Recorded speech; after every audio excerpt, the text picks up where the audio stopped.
All right, hey, vote checker here. It's coming in on the election and we got problems.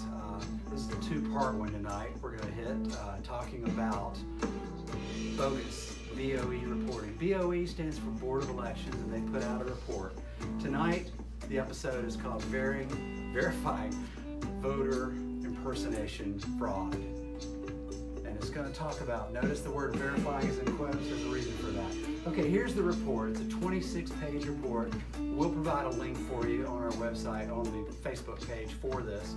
We'll provide a link for a lot of things, but on this report, there's some things in it that show how the Board of Elections, how they verify, put that word in quotes because they don't verify much of this, and then the stuff they do verify is very suspicious.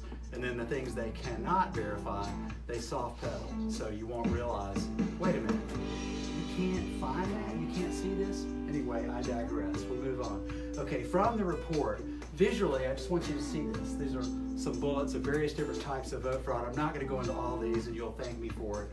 441 cases of suspected active felons, 41 cases of non-citizens voting. These are all with legal status, because that's a whole other night to talk about illegal status.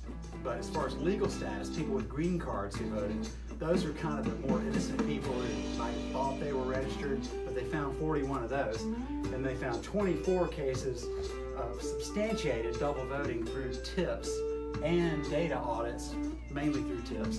But anyway, then they found 2 cases of voter impersonation that they referred to prosecutors. These are the things I want to focus on tonight: voter impersonation fraud, and I'll skip the rest of that.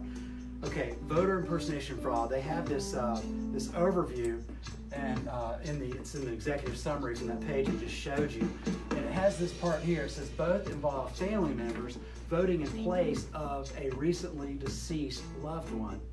Now, a little bit about that. One of them was an old, elderly lady whose husband was dying, and he died during early voting, and blah, blah, blah. A very big sob story about 2 elderly people. There's no DA in the country that would touch that, because DAs are elected. Okay, the second one was a younger woman who should have known better, and I would argue did, but she had a good defense. She said, I was representing the dying wishes of my relative who was dying. I confess I did it, but I appeal to your mercy. She broke the law, and she gave that beautiful sob story. Both these are referred to DAs. My guess is she won't be prosecuted unless she's a Republican. It's funny how the DAs in this state, whether they're Democrat or Republican, the DAs, whichever party they're in, it doesn't seem to matter. If the perp is Democrat, they don't prosecute. We've had 6 criminal referrals that we know of in the area of voter impersonation, of double voting rather. We've had 3 that are prosecuted, and guess what? They're all Republicans. The 3 that were not prosecuted are all Democrats. Just saying, if this girl's a Democrat, she'll get away with it scot-free. But I want to dig a little deeper. That is not why I'm ranting tonight. It's the language they use on this so-called double voters or voter impersonation. The language they use on page 6 of the report. I need to read this to you. It says, while no audit exists to catch all possible cases of voter impersonation, double voter and deceased voter audits may detect such cases. May or may not, just saying. So let me elaborate on that a little bit. Just the first part of that. Think about this. While no audit exists to catch all possible cases of voter impersonation. All right, let's rearrange that sentence. Cut out the word while and just end it right there. No audit exists to catch all possible cases of voter impersonation. Let that sink in for a moment. The next time, and this is in their report, they're admitting this, but the next time somebody says, well, there were only 2 cases of voter fraud that they reported, they found. Well, it's only 2 they verified because they have no way of verifying this. And that's our translation. While no audit exists to catch all, okay. I'll come back to this. That's the line. I just want to leave it there so you can read it now with your own eyes. No audit exists to catch all possible voter impersonation. Stop there. What can they detect if they can't detect voter impersonation?